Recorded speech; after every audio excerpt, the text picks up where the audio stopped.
갈라디아서 1장 6절에서 7절 하나님의 말씀 읽겠습니다. 그리스도의 은혜로 너희를 부르신 이를 이같이 속히 떠나 다른 복음을 따르는 것을 내가 이상하게 여기노라. 다른 복음은 없나니 다만 어떤 사람들이 너희를 교란하여 그리스도의 복음을 변하게 하려 함이라. 아멘.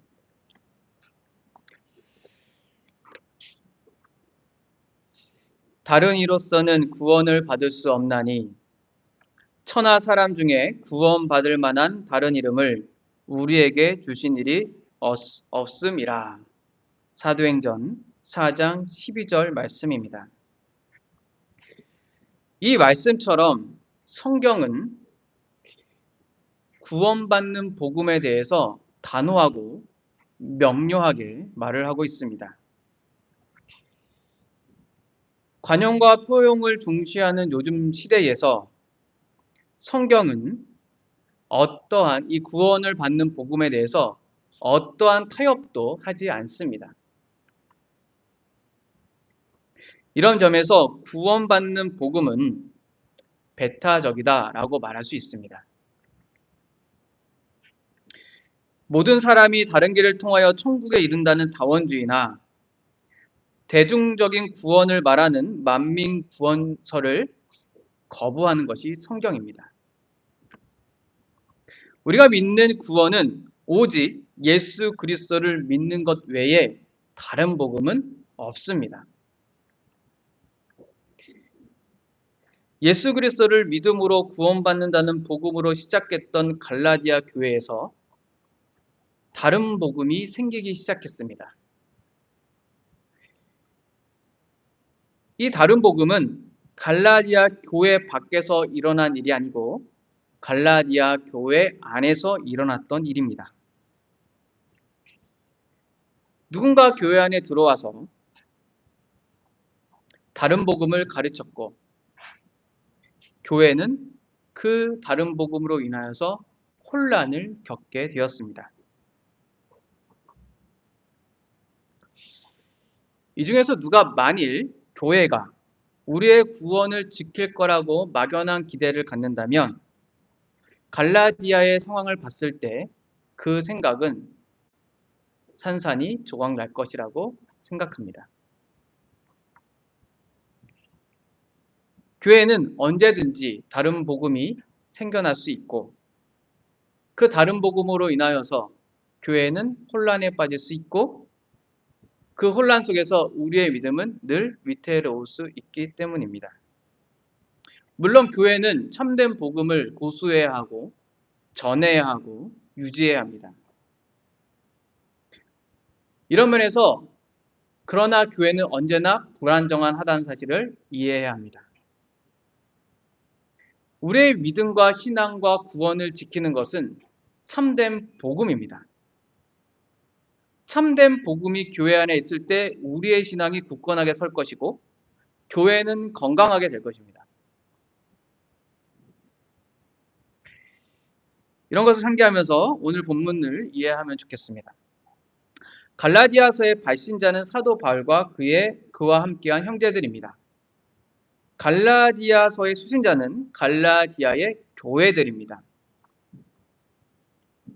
바울은 갈라디아 교회들에게 보낸 편지에서 은혜와 평강이 있기를 바란다는 말로 인사말을 전한 후 이제 본격적으로 본론에 들어갑니다.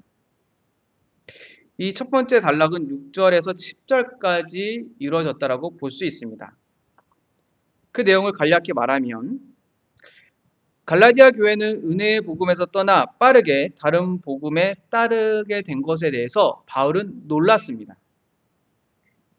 바울은 다른 복음은 없다라고 선언하며 복음을 왜곡하는 사람들이 있다라고 말을 합니다. 그리고 다른 복음을 전하는 자들에게 바울은 저주를 선포합니다. 바울은 자신이 사람을 기쁘게 하는 자라면 그리스도의 종이 아니라고 말하며 이 문단은 마치게 됩니다. 이 중에서 오늘은 6절과 7절에 대해서 살펴보도록 하겠습니다. 이 본문의 중심적인 내용은 복음은 하나라는 겁니다. 강조해서 말한다면 오직 하나만 있을 뿐입니다. 다른 복음을 따르는 것은 그리스도의 은혜로 부르신 하나님을 떠나고 하나님을 배반하는 일입니다. 다른 복음은 없습니다. 다른 복음은 사람들이 복음을 왜곡하는 데서 생겨납니다. 이 왜곡된 복음은 교회를 혼란스럽게 만듭니다. 그러므로 이 혼란에서 벗어나기 위해서 우리는 참된 복음에 서야 합니다.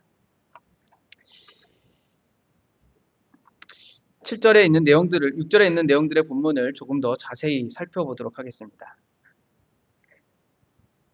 6절에서 보면 다른 복음을 바울이 놀라는 일에 대해서 말을 합니다. 바울은 갈라디아 교회에 보낸 편지에서 놀랐다, 이상하게 여겼다라고 말을 하면서 시작합니다. 아마도 갈라디아 교회의 상황이 긴급했던 것 같습니다. 보통 바울이 보낸 편지의 내용들을 보면 그 교회에 대한 감사들이 많이 이루어져 있습니다. 혹은 그 교회를 위한 기도의 내용들이 있거나 조금 긍정적인 내용들이 있는데 갈라디아의 교회 편지는 그런 내용이 먼저 등장하지 않고 이상하게 여겼다라는 말이 처음으로 등장합니다.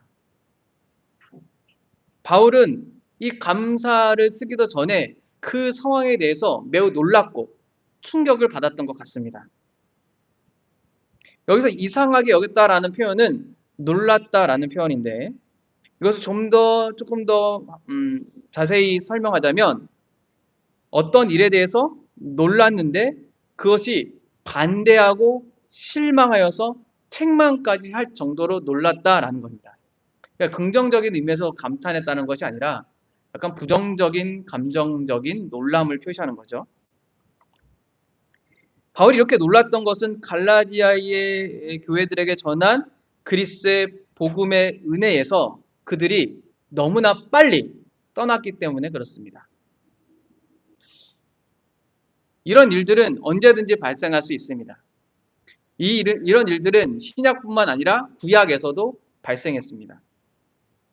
하나님의 은혜로 애굽에서 탈출했던 이스라엘 백성이 시내산에 이르렀을 때 일입니다.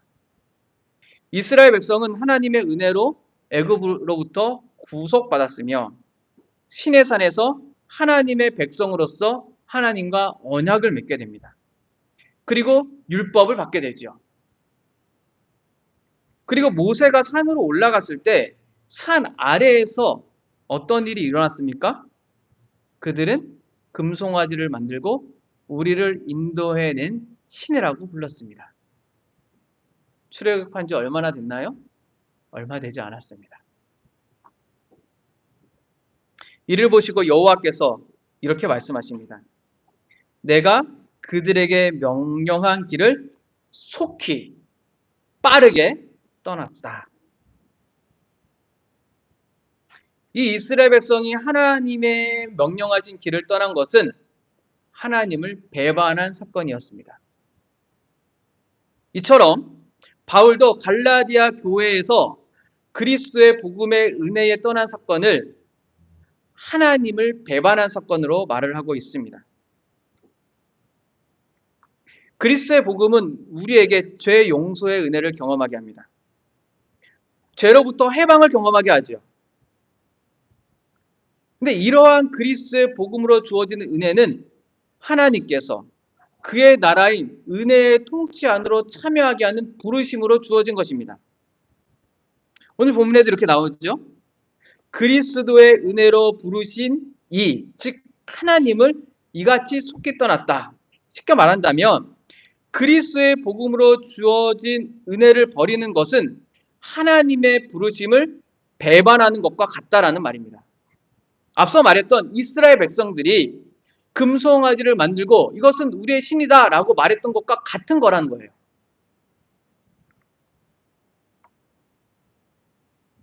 그러므로 하나님의 부르심과 그리스도의 복음의 은혜를 누리는 것은 같이 생각해 보아야 합니다. 왜냐하면 우리는 복음을 들음으로 그리스도의 은혜를 경험하기 때문에 그렇습니다. 이 복음을 들음으로 그리스도의 은혜를 경험한다란 말은 하나님의 부르심을 경험했다라는 의미입니다.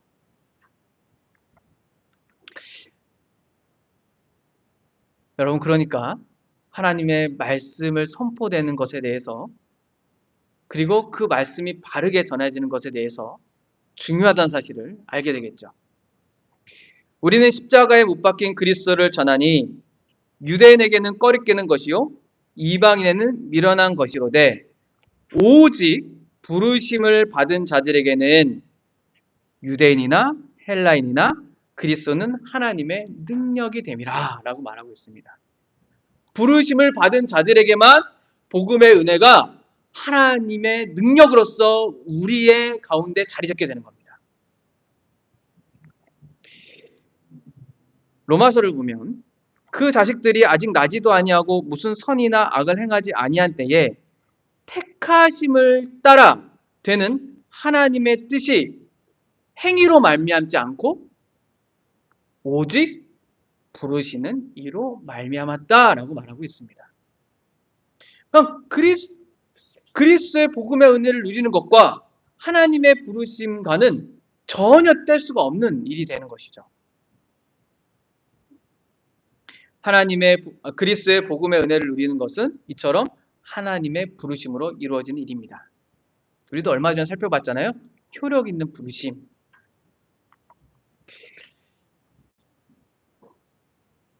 예수 그리스도의 죽음과 부활이 우리에게 실제적이 되는 것은 이 부르심 때문입니다. 이 부르심을 받은 사람은 결코 예수 그리스도의 죽음과 부활이 추상적이거나 관념적이지 않습니다. 은혜를 누리는 것이죠. 앞서 말했듯이 이 부르심은 우리의 행위가 아니라 전적으로 행위를 배제한다라는 것을 로마서에서 우리는 살펴본 바가 있습니다. 우리의 선행으로 하나님의 은혜를 누리지 않습니다. 복음의 은혜를 누리지 않습니다. 오직 하나님의 부르심에 따라서 우리는 하나님의 은혜를 누립니다. 누군가 만약 이 선행을 그 부르심 가운데 복음의 은혜를 누리지 못하게 될 겁니다.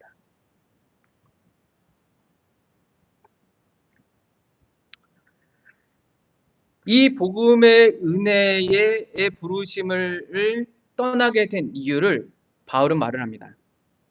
다른 복음 때문입니다. 6절이죠. 다른 복음을 따르는 것. 여기서 다른 복음을 따랐다는 것은 예수 그리스도를 믿는 믿음을 저버렸다라는 것이 아닙니다. 그들은 자신이 받은 은혜의 근거로서 예수 그리스도의 십자가의 죽음과 부활을 믿고 있었습니다. 잘 이해하시기 바랍니다. 그들은 아마도 기독교 유대주의자들의 영향을 받아 복음의 은혜보다, 그러니까 예수 그리스도를 믿는 믿음보다 무엇인가가 더 필요하다고 생각했던 것이죠. 아마도 율법의 행위가 그리스도를 믿는 복음의 은혜에 더하여 더 완전한 구원으로 나아갈 수 있다라고 생각했던 것이죠. 이들은 결탄코 그리스도의 죽으심과 부활을 믿는 믿음을 버린 사람들이 아닙니다. 그리스도의 믿는 믿음에 무언가 더하려고 했던 사람들입니다. 그게 다른 복음이라는 거예요. 존 스토츠 목사님이 아주 이걸 정확히 설명하는 것 같아요. 그리스도께서 시작하신 일을 우리 자신이 율법의 순종함으로 끝마쳐야 한다는 것을 그들은 주장했던 것 같다. 그리스도의 완성되지 않은 사역을 우리가 완성해야 한다라는 것이다. 사람들은 처음에 복음을 믿을 때 믿음으로 복음을 받아들입니다. 다른 어떤 것도 그 믿음에 더하지 않습니다. 하나님의 부르심은 믿음입니다.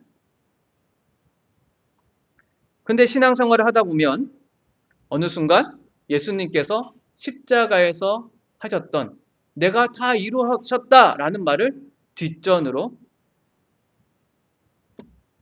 내몰리고 믿음 외에 무엇인가 더 필요하다고 생각합니다.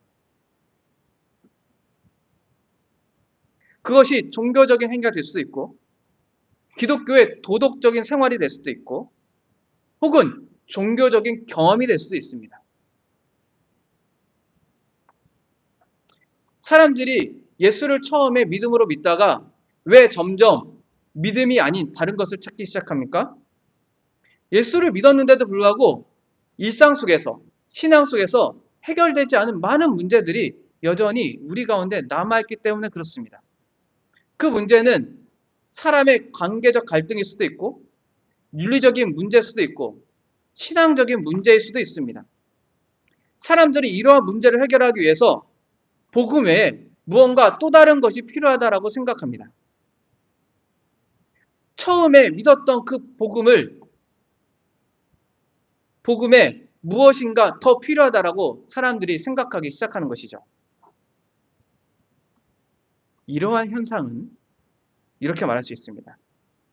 사람들이 처음 믿었던 값없는 복음을 사람들은 값싸게 만들어 버리고 값을 지불하지 않고 얻게 되는 이 은혜가 하찮을 것이라고 여기는 것이다.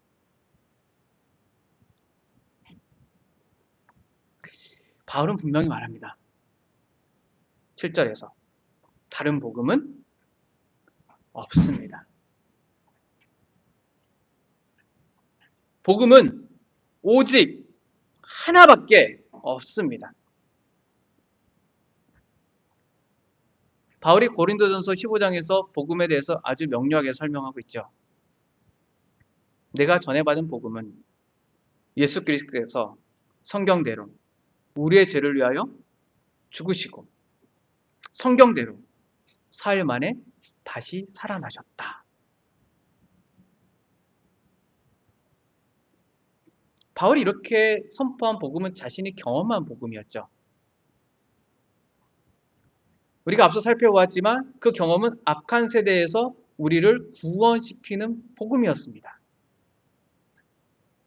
죄에서 해방하는 복음이었습니다. 이것은 가능성이 아니라 은혜에 대한 실제적인 것이었습니다. 경험적이었죠. 그리스도의 죽음과 부활하심을 믿음으로 죄와 어둠의 세력에서 벗어나 하나님의 은혜의 통치 아래서 하나님의 은혜를 누리는 것은 실제적이고 경험적이라는 겁니다. 이게 부르심을 받은 참된 복음을 믿는 사람들의 특징입니다. 그래서 말을 하죠. 모든 것이 하나님의 은혜입니다. 복음은 하나님의 은혜를 강조합니다. 복음은 하나님의 은혜를 부각시킵니다.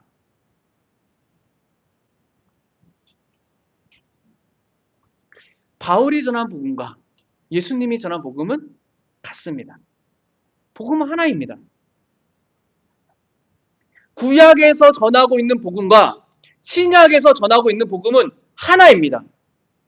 복음은 같습니다. 초대교회의 복음과 종교개혁 때의 복음과 지금의 복음은 하나입니다.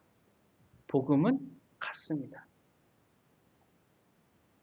그 복음이 우리에게 하나님의 능력이 됩니다. 미국인이나 한국인이나 가난한 사람이나 부자나 복음은 하나입니다. 상황마다 복음이 바뀌지 않고 시대마다 복음이 바뀌지 않고 신구약 성경에 따라서 복음이 바뀌지 않고 어린아이에게도 복음이 바뀌지 않고 나이든 사람에게도 복음은 바뀌지 않습니다. 복음은 하나입니다. 바울이 뭐라고 말합니까? 내가 복음을 부끄러워하지 아니하노니 이 복음은 모든 믿는 자에게 구원을 주시는 하나님의 능력이라. 하나의 복음.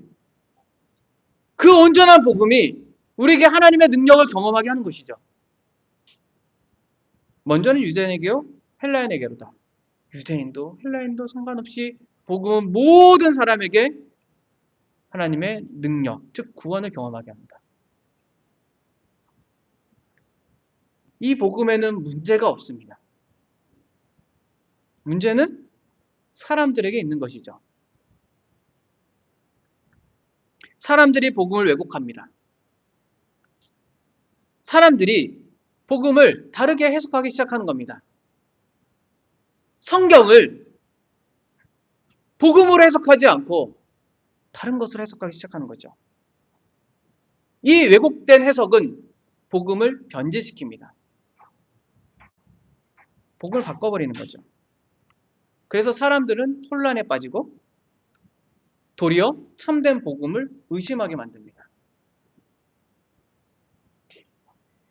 한번 생각을 해봅시다. 복음을 왜곡하고 변질시키는 사람들이 다른 복음을 가르치기 시작합니다. 사람들은 다 믿음을 가져도 문제가 있잖아요.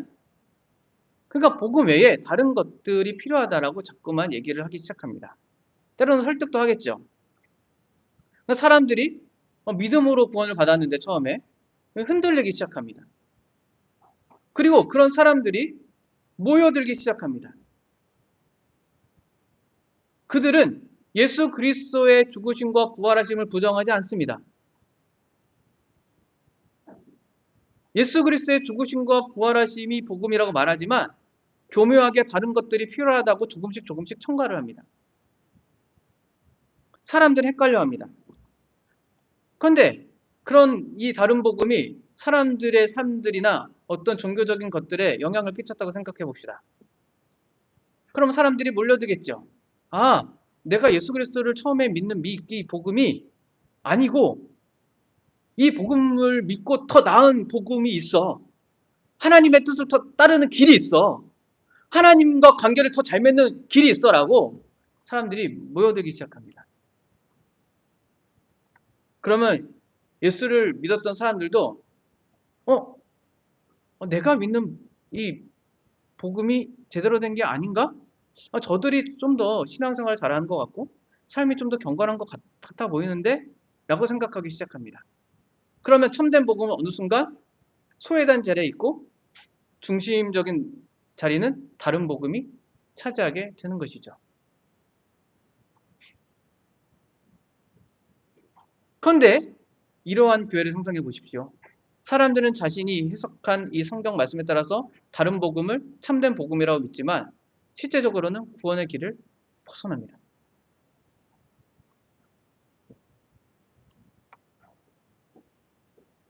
사람들은 대체적으로 교회 안에서도 이런 풍토가 있습니다. 서로 다른 견해로 이해하자. 별일 아닌 것으로 생각해 보자. 그러나 구원을 받는 진리는 타협할 수가 없고 성경에서도 읽을 때 구원과 멀리 떨어져 있는 것들에 대해서는 충분히 얘기를 할 수 있습니다. 분별해야겠죠. 구원받는 복음과 다른 복음은 의견의 차이가 아니고 생각의 차이가 아니고 구원을 받느냐 안 받느냐에 대한 심각한 기로에 서 있는 문제입니다. 우리는 서로 자유롭게 의견을 논할 수 있습니다. 성경 해석도 자유롭게 말할 수 있어요. 이 참된 복음을 따른다는 것은 하나의 일관성, 혹은 독재자 밑에서 따르는 그런 것을 말하는 것이 아닙니다. 복음에 대한 명료성을 갖고 있어야 된다는 말이죠. 여러분 각자가, 우리 모두가 구원을 받는 유일한 길은 오직 예수 그리스도를 믿는 것 외에는 다른 길이 없습니다. 간단하잖아요. 명료하지요. 뭐가 있어요?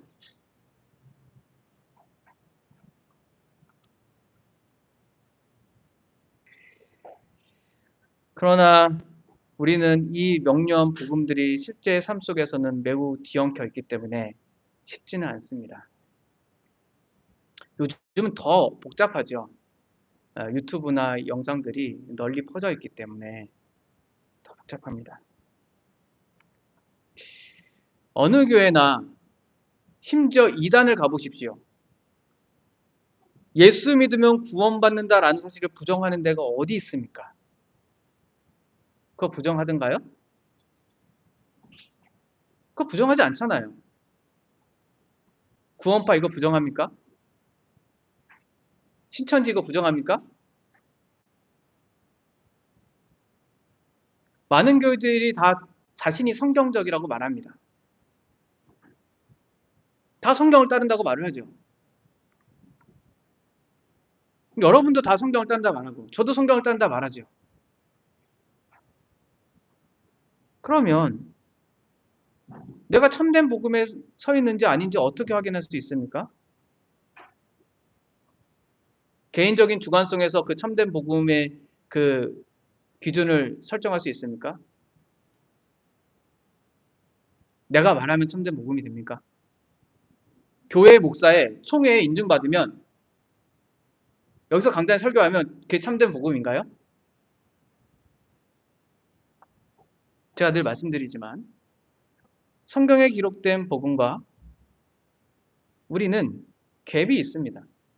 이것을 해석해서 이해하기 때문에 그렇죠. 누구나 이 복음에 완벽하게 일치한 사람 없습니다. 그 사람이 있다면 그 사람 이단입니다.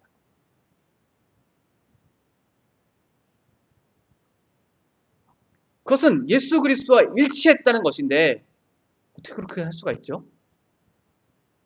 그 사람 다 알고 있는 사람이죠. 그런 사람 조심하십시오. 저는 이 분별성을 역사성에서 찾아야 된다고 생각합니다. 개인적으로. 왜 그러냐면 복음은 바뀌지 않기 때문에 그렇습니다. 초대교회부터 종교개혁을 지나 우리에게 가르쳐지기까지 이 은혜의 복음은 변하지 않았습니다. 하나의 복음이기 때문에 그렇습니다. 복음은 명료했고 복음은 진실하였습니다. 복음은 그 자체로 부족함이 없습니다. 부족하다고 여기는 것은 사람들입니다. 바로 우리들이란 말입니다. 복음은 아무에게도 방해를 받지 않고 자유로우며 그 자체로 바로 서 있습니다. 흔들리지 않습니다. 사람이 흔들리는 것이죠.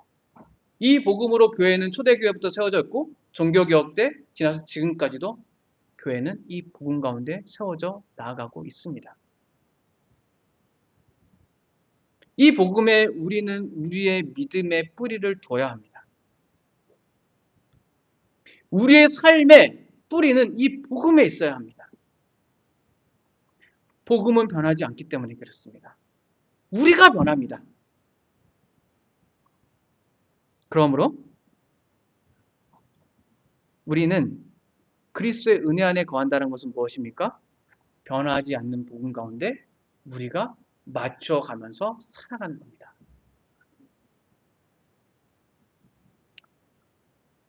개혁한다라는 말이 무엇입니까? 우리 신앙을 개혁주의 신앙이라고 해요. 개혁주의 신앙. 리폼드. 신학은 리폼드 시올로지라고 하고 교회는 리폼드 처치라고 하는데 무엇을 개혁합니까?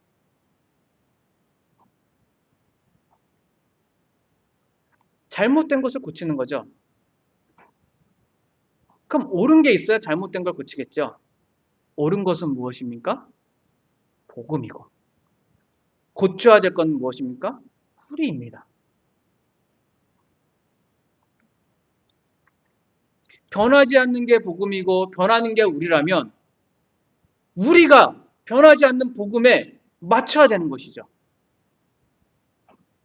복음이 진리고 우리가 진리에서 벗어났다면 개혁할 대상은 우리입니다. 그런데 중요한 건 무엇입니까? 복음을 알아야죠. 옳은 것을 알아야 우리가 고칠 거 아니에요. 그 복음을 경험해야겠죠. 물론 복음을 아는 깊이와 넓이가 사람마다 다 다양합니다. 그걸 일괄적으로 다 똑같이 틀에 맞춰서 하자는 게 아니죠. 그러나 우리가 고백하는 복음은 하나여야 되는 것이죠. 복음은 수정해서도 안 됩니다. 왜곡해서도 안 되고 변질해서도 안 되는 것이죠. 복음에 무엇인가 더해서도 안 됩니다. 첨가해서도 안 됩니다. 복음은 부족하지 않아요. 복음은 명료합니다. 복음이 우리에게 늘 들려져야 합니다. 그런데 사람들은 어떻게 하나요? 복음을 너무 당연한 것으로 여겨요. 이미 난 경험했고 더 이상 뭐 복음에서 더 큰 은혜가 있겠느냐라고 치부해 버립니다. 너무 명료하고 단순하고 간단하기 때문에 그렇죠. 그래서 사람들이 다른 복음을 원하는 거예요. 다른 말씀을 원하는 거예요. 예수 그리스도의 죽으시고 부활하심으로 너희가 구원을 받았다라는 이 선포를 만족하지 못하고 다른 것들을 찾기 시작하는 거예요. 물론 그런 것들이 필요하기도 하겠죠. 문제는 이미 받은 복음을 당연하게 여겨서 그 복음을 너무나 하찮게 여기는 데 있습니다. 그리스도의 십자가의 죽음이 우리를 구원했다는 말이 그렇게 뒷방으로 넘겨질 얘기들입니까?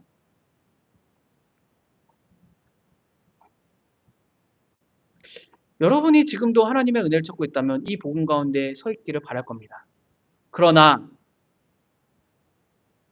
하나님이 주신 은혜가 아니라면 다른 복음을 찾기 시작할 것입니다. 여러분에게 질문해 보겠습니다. 당신은 예수 그리스도의 죽음과 부활하신 이 복음의 은혜 가운데 든든하게 서 있는 은혜를 진심으로 원하십니까?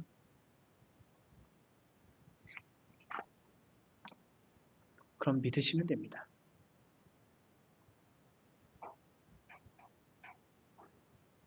바울은 갈라디아 교회들이 그리스도의 복음의 은혜를 떠나 다른 복음을 따르는 것에 대해서 매우 놀랐습니다. 그리스도의 복음의 은혜를 떠나는 상황에 대해서 바울은 매우 괴로워했습니다. 그들이 그리스도의 복음의 은혜를 떠난다라는 것은 그리스도의 죽으심과 부활을 부인하는 것은 아니었지만 소극적으로 복음의 은혜를 버리는 것이 되었고, 바울이 생각할 때 적극적으로는 은혜로 부르신 하나님을 배반하는 행위였습니다. 아주 큰 문제였죠. 그럼에도 바울은 절망하지 않았습니다. 그럼에도 바울은 교회를 포기하지 않았습니다. 만약 바울이 절망하고 포기했다면 갈라디아에 이 편지를 보내지 않았겠죠. 바울은 여전히 그들에게 관심을 갖고 있으며 다른 복음에서 떠나 참된 복음에 바로 세워지기를 바라는 심정으로 지금 바울은 이 편지를 쓰고 있습니다. 지금도 우리는 언제든지 이 참된 복음에서 떠나 다른 복음에 떠나갈 수 있는 상황에 놓여 있습니다. 한국 교회에서 제가 신대원 때인데 이런 말들이 많았습니다. 예수를 믿으면 구원을 받는다라는 부정적인 모습들이 있어서 한국 교회 성도들은 삶을 거룩하게 살지 못하는 데 이르렀다.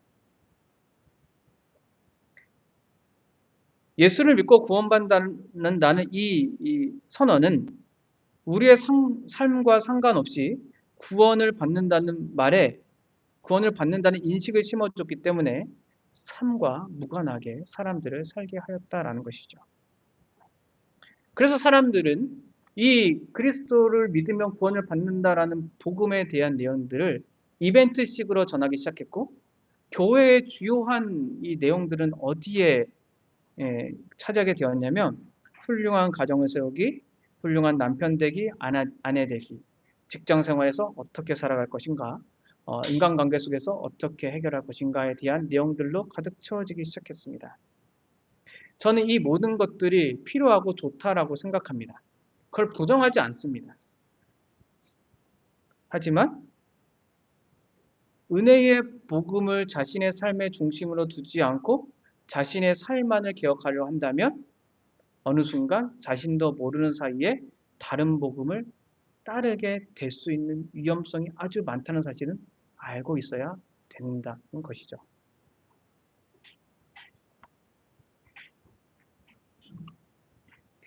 만일 누군가 복음을 믿음으로만 구원받는다는 신앙에서 벗어나 우리의 삶을 개선하기 위해서 복음이 필요해서 믿게 된다면 그 사람은 위험에 처해질 겁니다. 구원의 길로 벗어날 위험에 처해질 겁니다. 마치 갈라디아 교회에 일어난 일이 언제든지 우리와 우리 교회 가운데 일어날 수 있기 때문에 그렇습니다. 앞서 말했듯이 복음에 문제가 있는 것이 아니라 문제는 우리에게 있습니다. 복음은 우리 삶의 전부이지 우리 삶의 옵션이 아닙니다. 자신의 삶을 개선하기 위해서 복음을 믿는 사람들은 복음을 옵션으로 생각합니다.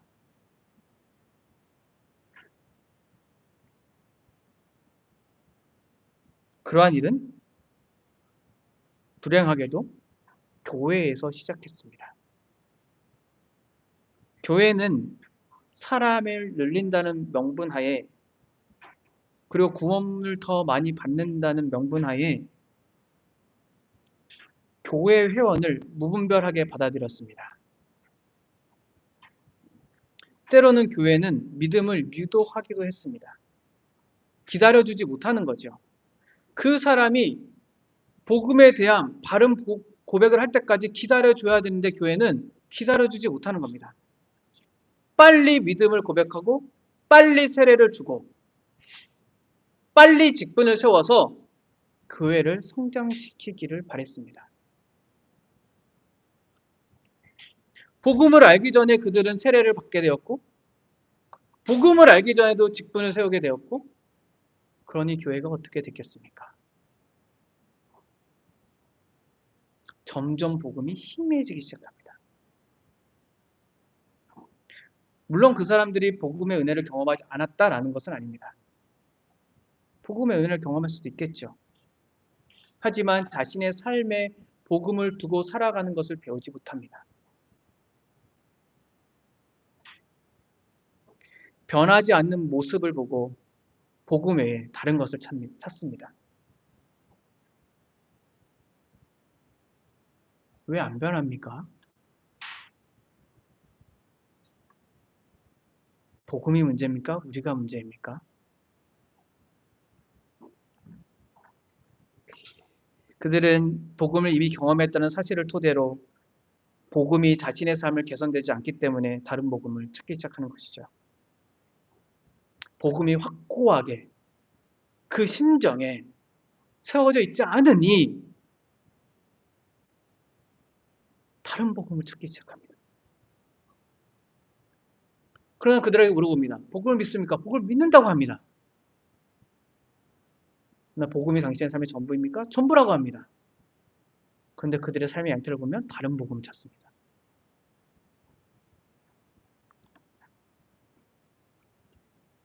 사람들에게 물어봅니다.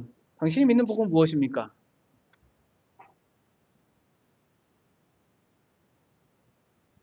사람들이 신앙을 처음 하는 사람이 이렇게 말합니다.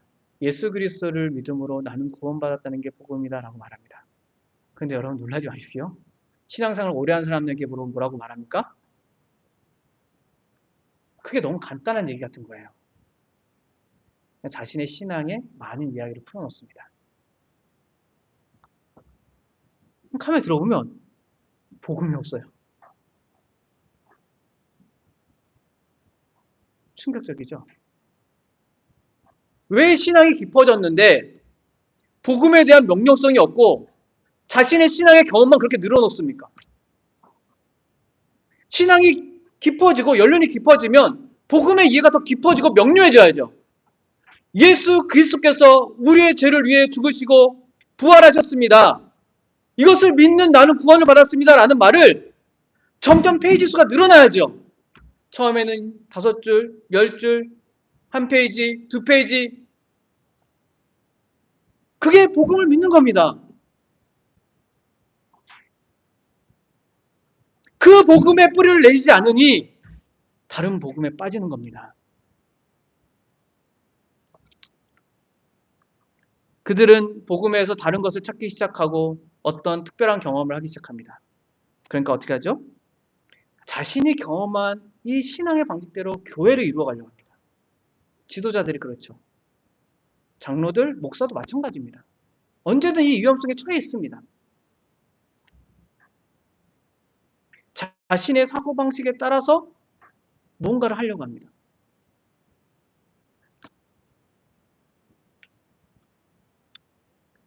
물론 교회의 여러 가지 기타 일들은 다 그런 것들이 필요합니다. 합리적인 사고, 지혜 필요합니다. 그러나 구원을 받는 믿음과 우리가 신앙의 삶이라고 말하는 것들은 복음에 확실한 토대를 둬야 되죠.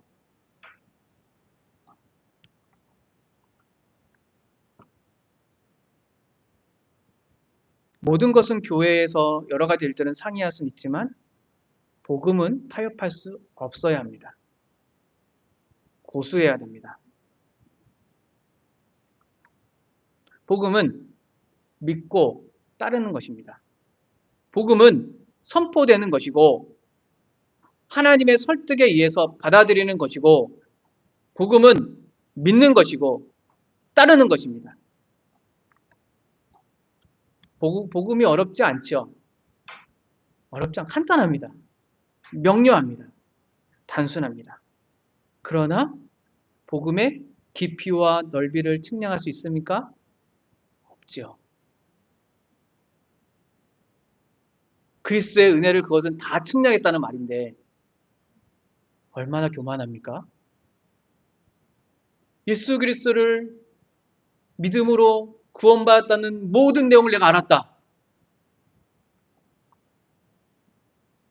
저는 그렇게는 말 못하겠더라고요.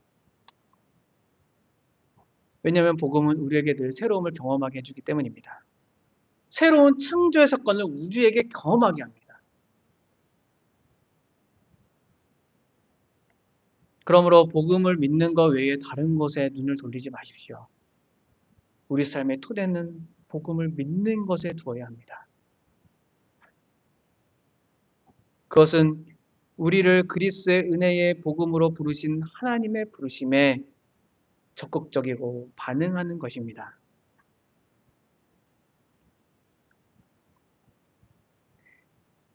하나님의 부르신 그 은혜를 거절하지 마십시오. 십자가의 복음을 믿음으로 받아들이십시오. 그리스도께서 죽으시고 부활하셨다는, 그리고 이것을 믿음으로 구원을 받는다는 이 복음 외에 다른 복음은 없습니다. 기도하겠습니다. 거룩하신 하나님, 다른 복음은 없습니다. 예수 그리스도를 믿고 구원을 받는다라는 이 바울의 선언, 그리고 예수님께서 그의 생애 가운데 알려주신 그 복음, 그것을 믿는 것 외에 다른 길은 없습니다.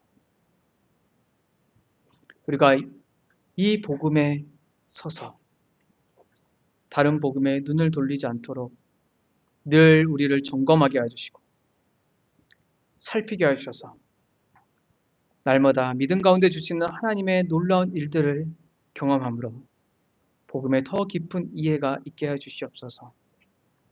특별히 아직 예수 그리스도를 믿지 않는 자들에게 하나님께서 특별한 은혜를 베풀어 주셔서 이 참된 복음 가운데 서서 악에서 우리를 구원하신 하나님의 은혜를 경험할 수 있도록 은혜를 베풀어 주시옵소서.